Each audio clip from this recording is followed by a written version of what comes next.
Julia Armstrong felt the tension in her neck muscles as she walked toward the bus stop on Westlake Avenue. Her fingers, numb from the damp December wind, clutched the worn strap of her backpack as she tried to ignore the ache in her feet after another 9-hour shift at the veterinary clinic where she worked as a tech assistant. Her paycheck barely covered the bills, but her night nursing course needed to be paid, and caring for animals was one of the few things that still brought sweetness into her life.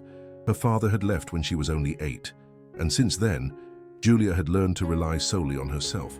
Bus number 53 appeared right on time, shrouded in a fine mist that was already swallowing the city. She climbed aboard, validated her monthly pass, and sank into one of the back seats, letting her head fall against the cold glass. It wasn't just physical exhaustion that consumed her.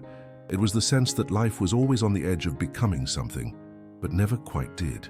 The bus doors were just about to close when a young man came running down the sidewalk, dark brown hair tousled and clutching a sketchbook to his chest. "Wait!" he called out, breathless, and the driver groaned before reopening the door reluctantly. The guy stepped in, patting his pockets in growing panic. "I think I left my wallet in my drawing class backpack," he muttered, clearly embarrassed, scanning the area like the money might materialize around him. "No cash, no ride, buddy," the driver grumbled, folding his arms. Julia watched in silence. She knew that kind of shame. She knew what it felt like to not even have enough for the basics. Before she could think twice, she reached into her coat pocket, pulled out some change from her breakfast coffee, and stood up. "I got it," she said simply, offering the fare. The guy turned, surprised. "Really? I can pay you back later. Or send it now if you want." She gave a half smile.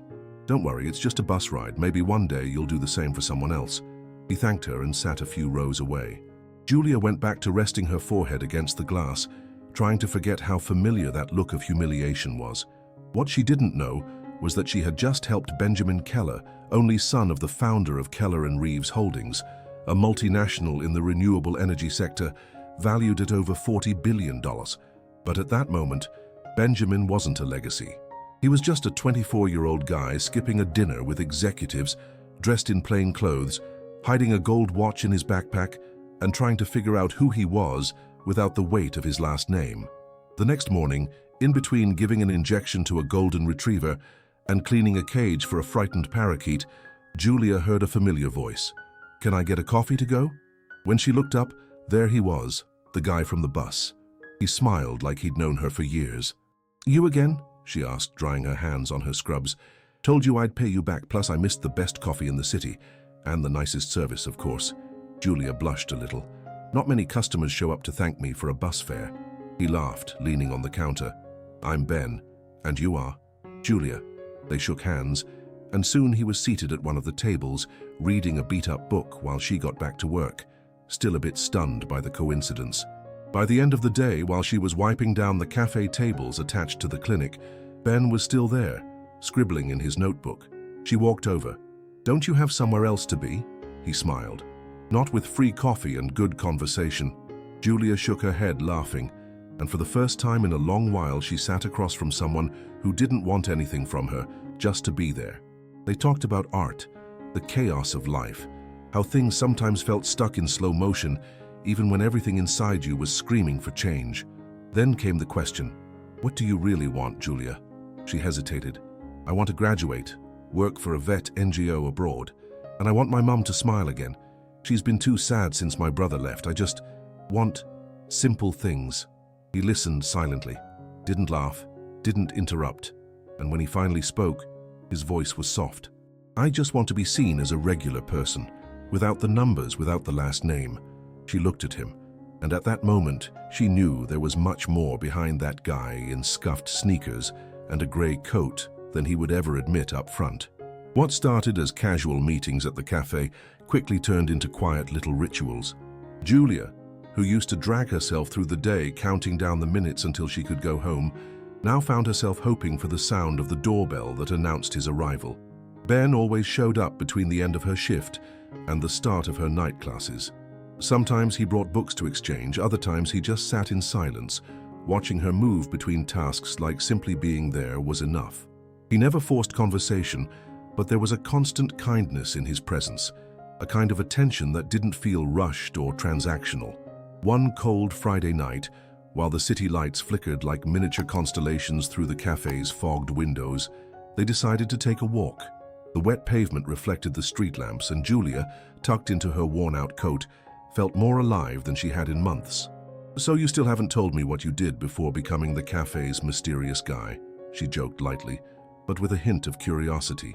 He laughed, but there was hesitation in it. "Let's just say I was in a corporate environment." "Business?" "Something like that," he replied, looking away. "But it wasn't for me.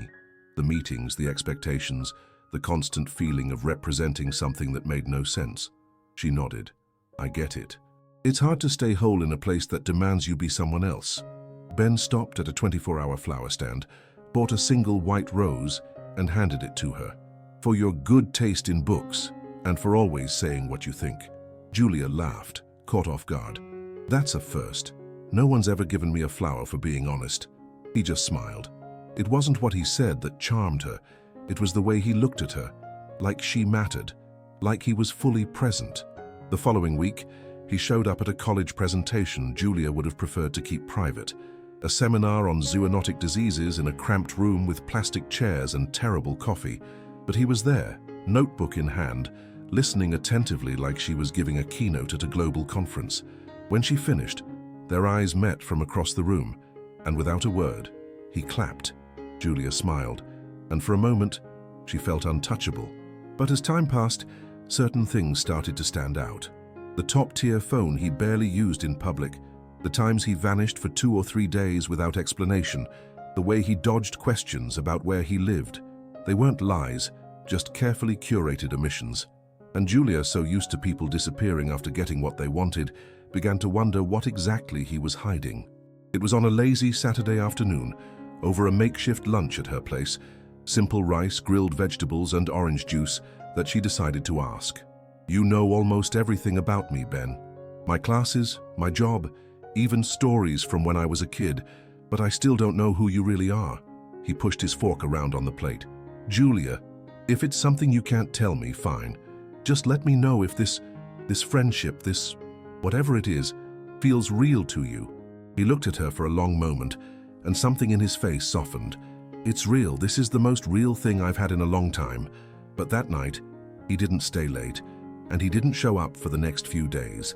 When he finally came back, something had changed. He was more restrained. His usually tousled hair was neatly combed.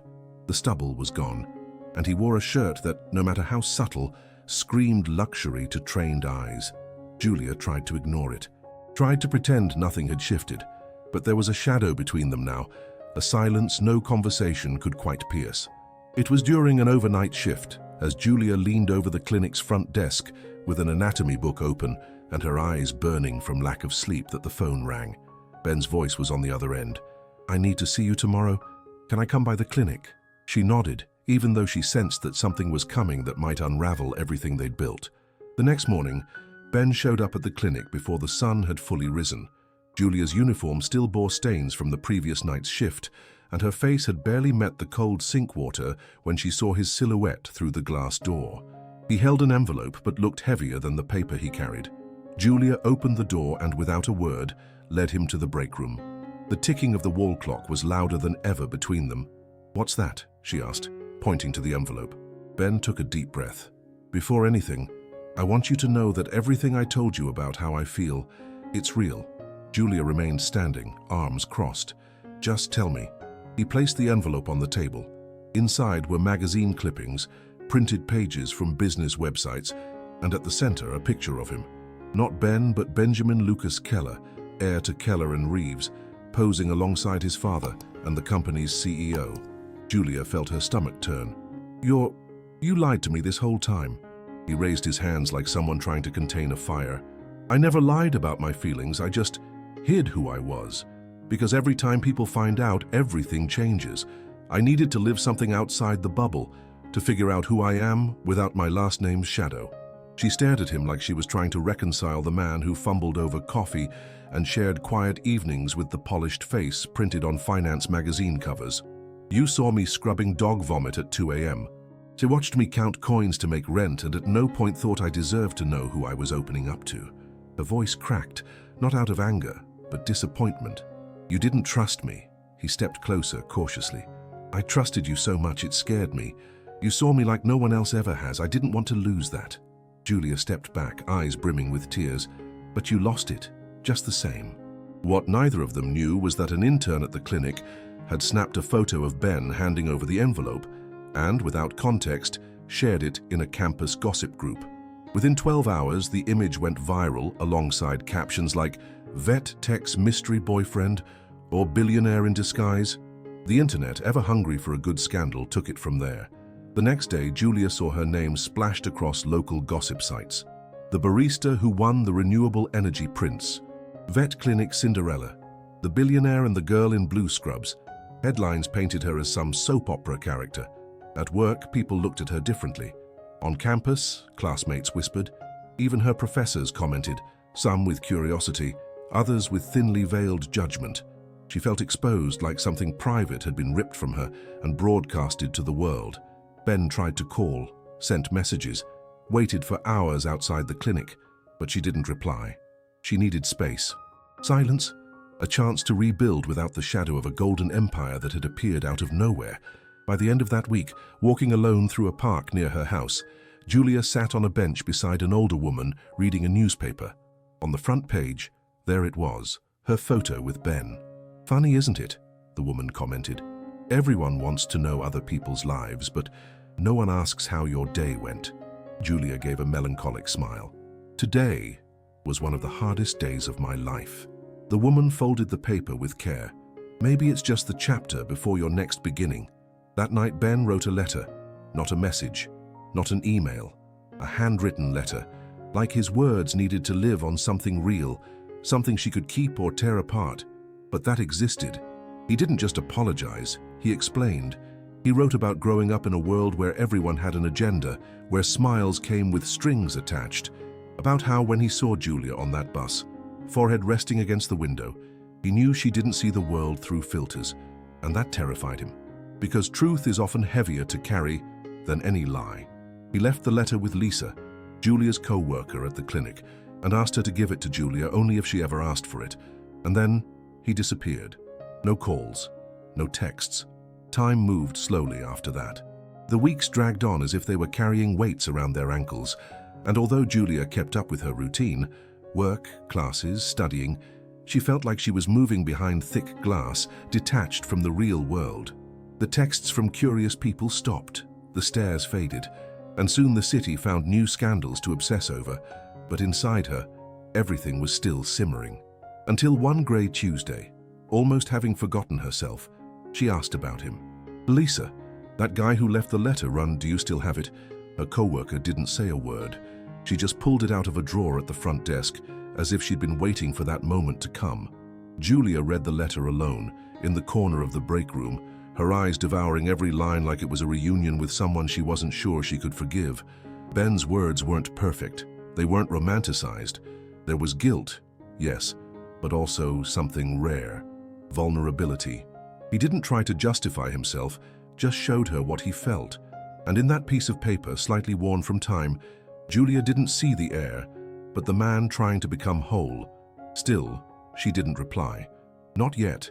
She needed more than words. Almost a month later, the day her mother was discharged from a brief hospital stay, she made her decision. She took bus 53, the same one from weeks ago, and went to the address written on the back of the letter. It was a small bookstore far from downtown, the kind of place no one would expect to find a billionaire. But there he was, stacking books on a sale table, wearing a brown apron with the store's logo and a worn-out cap. When he saw her, his eyes widened. He didn't say anything, just removed his cap and stood still, waiting. "You really thought I'd never come?" she asked, voice steady but not angry. "I think part of me expected you wouldn't, but another part hoped you would." She walked toward him. "Why here?" He shrugged. "It's a place where I can just be someone who recommends books and arranges shelves, and it's quiet enough to hear when something inside you changes." Julia glanced around. The tall shelves, the smell of old paper, the soft instrumental music playing in the background. It was the opposite of the glamorous life she had imagined for him, and in a way it was more honest than anything he had ever said before. "I didn't come here for a happy ending, Ben. I'm not even sure that exists. But I came because, even after everything, I didn't stop thinking about you." He took a deep breath. "And I haven't stopped wishing I had been honest from the start." She reached out, not like someone offering everything, but like someone giving a chance. He took her hand gently. "Maybe we can start over," she said. "No masks, no tests, just what's real." And in that small gesture, there was an entire world of possibilities. They didn't kiss, they didn't make promises, but for the first time, everything was out in the open. The fear, the longing, the doubt, and above all, the choice to build something new on solid ground, not because of the magic of coincidence, but because of a commitment to truth, no matter how uncomfortable. In the days that followed, Julia returned to her routine with a different kind of lightness. She knew what they had wasn't a fairy tale. It was human, fragile, but also powerful. And sometimes that's enough. Someone who sees you not for how you appear, but for who you are when you don't have to prove anything. And Ben, now just Benjamin, kept working at the bookstore, at least for now. He still had an inheritance waiting, hard decisions to make, and a vast empire on his shoulders. But for now, he had chosen to start from the ground up, to be someone who finally understood the value of each simple choice, like a shared coffee, a bus fare offered, and a chance given at the right time. If you've made it this far, then this story probably found something inside you too. So I invite you to subscribe to the channel, not out of obligation, but because you want to keep hearing stories that feel real. Here, every video is like a conversation, a quiet embrace in the form of storytelling. And if this one touched you, share with us. Which part moved you most? Have you ever lived something similar? Have you trusted someone who wasn't who they seemed, or been that person yourself? Tell your story in the comments. You never know. Your experience might be exactly what someone else needs to hear today. We'll see you in the next video. And until then, may life surprise you with the most real, simple, and beautiful encounters.